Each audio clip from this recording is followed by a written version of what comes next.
Ok, alors, concernant les ombres, alors en fait il y a une règle toute simple avec les ombres, c'est l'éloignement de l'objet avec la surface dans laquelle est projetée l'ombre. Donc si on a un objet, là j'ai fait un truc très simple, une boule comme ça, et qui ne touche pas le sol, on va avoir une ombre qui va être très diffuse. Si l'élément touche le sol, l'ombre va être de caractéristiques plus sombres, parce qu'il va y avoir moins de lumière qui va passer entre l'objet et la superficie, le sol. Et la deuxième, c'est que les bords vont être beaucoup plus nets. Donc plus on s'éloigne, plus c'est flou, plus on se rapproche, plus c'est net. Je fais un exemple où, voilà, si on a quelque chose comme ça avec une lumière qui viendrait donc du coup par ici, et bien donc l'ombre serait nette, nette, nette, et puis plus on va dans ces directions, et plus ça va devenir flou. Donc, revenons à ton dessin.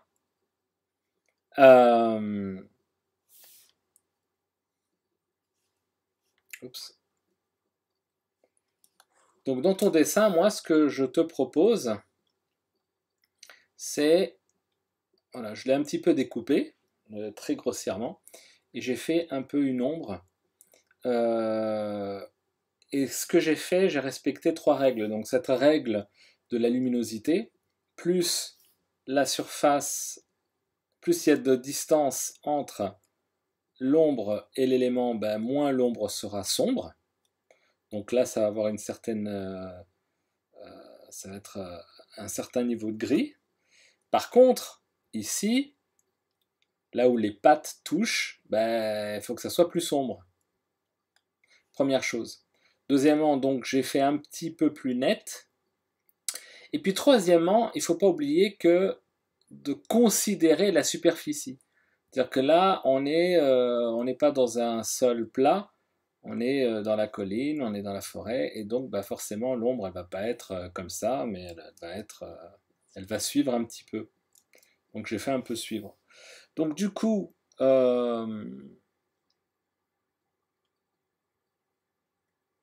j'enlève ce que je fais, ce que j'ai fait, et puis on va retourner sur ton dessin, puis je vais travailler directement dessus. Je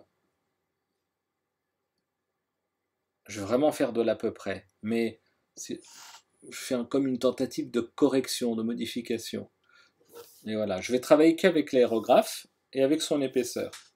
Donc là, je vais prendre le blanc et je vais dire, ben, l'ombre là, elle n'a pas lieu d'y avoir. Parce qu'il faut aussi savoir que on n'a pas une vue d'en haut, on est une vue latérale. Donc l'ombre doit être très tassée en fait.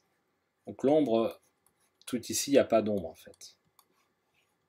En fait, l'ombre, ça doit être juste une petite traînée. Et pareil, derrière. Alors là, je vais devoir prendre un truc un peu plus fin. Et tu vois, derrière, je vais un petit peu raccourcir l'ombre. Et puis là, je vais décider donc de la superficie. Là, ça m'indique que ça descend et ça remonte. Si c'est ce que tu voulais faire, bon, ben, très bien. Je vais suivre cette chose-là. Et puis donc, si on va considérer que la lumière... Après, quand on fait la lumière, il faut que ça soit cohérent, effectivement. Si je décide que ma lumière, elle vient de là-haut, oui, pardon,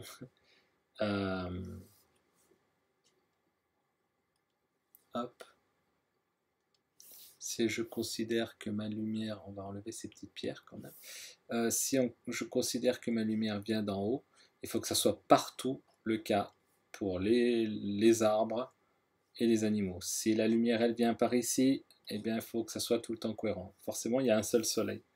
Donc, moi, je vais considérer que la lumière, elle vient d'en haut. Et donc, je vais partir sur ce principe-là. Et du coup, eh bien, du coup, je reprends mon aérographe.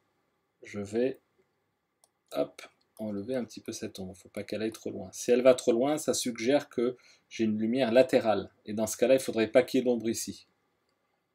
Donc, il faut que ça soit... Il faut, en fait, à chaque fois respecter une certaine logique. Si l'ombre, elle est là, le soleil vient là, ben, l'ombre commence là et l'ombre se termine là. Si je fais l'ombre qui s'arrête ici, ben alors il faut que l'ombre démarre ici. Tout ça, c'est une zone claire. Donc ça, c'est des trucs tout bêtes, mais il faut y penser. Il faut qu'il y ait une logique. Donc, je reprends mon petit aérographe. Donc du coup, je vais pas trop m'aventurer à... Je vais... D'accord. Je vais pas trop m'aventurer à... Excusez-moi, j'ai un problème de souris. À faire de l'ombre en avant. Et je vais diminuer aussi derrière. Et après, voilà. Après, je vais vraiment pas hésiter de le rendre beaucoup plus filiforme. Là, je suis en train d'éclaircir la queue aussi parce que j'ai tout dans un seul calque, mais voilà, c'est juste une idée. Et puis, sous les pattes, eh bien, je prends ton gris, ton bleu-gris, je vais même l'assombrir, je vais réduire mon trait, et puis là, je vais, alors là, je suis sur un seul calque, donc je suis en train de salir les pattes, mais là, je ne vais pas hésiter à y aller un petit peu, à assombrir un peu, vraiment là où ça touche. Un petit peu. Voilà, quand je m'éloigne, j'ai dit quand je m'éloigne. Voilà, c'est assez maladroit. Il faudrait que je prenne quelque chose de beaucoup plus fin. J'ai pris mon aérographe. J'aurais pu aller sur quelque chose de plus fin. Donc je vais un petit peu rectifier. Alors c'est bien avec le numérique, parce que quand on se rapproche, on peut vraiment être dans le super détail, mais on perd un peu l'ensemble. Un point de vue général, donc c'est bien aussi de s'éloigner de temps en temps, voire même de se forcer à dessiner un peu de loin. Pas avoir de mauvaises surprises.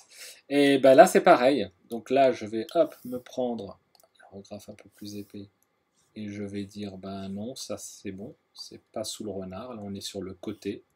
Donc je vais réduire. Il faut pas oublier qu'on a une vue latérale, donc l'ombre ça va être un petit fil. Hein. Ou on est vu du dessus dans ce cas-là, ou de 3/4, enfin vu en plongée, dans ce cas-là ça donne beaucoup d'espace à l'ombre. Dans ce cas-là je vais la dessiner. Je vais faire une surface plus visible. Sinon, si je suis latéral, ben, l'ombre c'est tout petit. Ça va être juste en dessous. Voilà, au niveau des pattes. Pas besoin d'aller plus loin. Hop. Je continue un peu la queue. On va dire que ça descend un peu aussi peut-être. Et puis rebolote. Je prends quelque chose de plus sombre. Et puis là, je vais... Alors là, c'est pas pratique parce que j'ai pas de calque séparé, donc je suis en train de salir les pattes, mais voilà, l'idée, tu l'as un petit peu. Alors après, il faut pas que... Il faut que ça soit en dégradé après. Hein. Parce que là, il y a des taches, il ne faut pas qu'on les voit, ces taches. Là, je fais quelque chose de vraiment rapide. Hop. Voilà. Donc voilà. Alors là, ce que je vois tout d'un coup, tu vois, c'est bien aussi de prendre un recul, je vois que cette ombre-là, mon côté obscur est plus sombre de tout le reste. Donc non, il faut qu'il y ait une... Donc prends garde dans tes ombres, si tu as envie de refaire, hein, si tu veux laisser tel quel, il n'y a pas de problème, mais prends garde que cette valeur-là, cette valeur-là, cette valeur-là soit tout le temps identique. Il ne faut pas qu'il y ait une ombre plus sombre que l'autre. Là, je pense que j'y suis allé trop. Une ombre un peu trop forte. Celle-là, elle me plaît plus. C'est un peu moins sombre. Donc, il faut toujours garder la cohérence. Et c'est pour ça qu'il ne faut pas faire comme je le fais là en allant à prendre ma couleur au hasard. Il faut se faire une petite palette et dire voilà, mon point, ma couleur, mon bleu le plus sombre de toute l'image, il est là. Et je fais ma couleur. Ma valeur, après j'ai un truc intermédiaire. Et puis après j'ai mon marron. Et au moins, voilà, comme ça, tu sais que chaque fois, tu vas aller chercher avec ta pipette ta couleur et tu sais que tu vas pas faire une ombre noire qui n'irait pas du tout. Voilà un peu ce que on peut dire sur l'ombre.